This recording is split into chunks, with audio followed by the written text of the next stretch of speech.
উৎসারী হন, নবীর আদর্শকে জিন্দা রাখবেন না নতুন নতুন আদর্শ তৈরি করবেন? বলেন না। নবীর চাইতে বড় কোনো হুজুর আছে? নবীর চাইতে বড় কোনো শেখ আছে? নবীর চাইতে বড় কোনো আল্লাহর ইবাদতকারী আছে?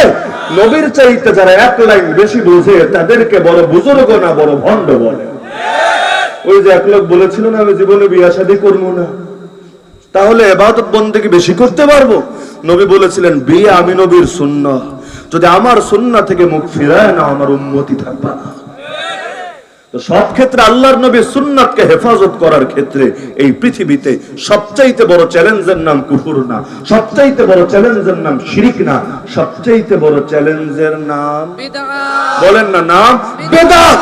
কাফের মুশরিক তো মানুষ মারে, এক হুসাইন রে মারলে লক্ষ হুসাইন, এক হুসাইনের রক্ত দেখে নতুন করে উজ্জীবিত হয়, নতুন করে তৈরি হয় শহীদানের কাফেলা।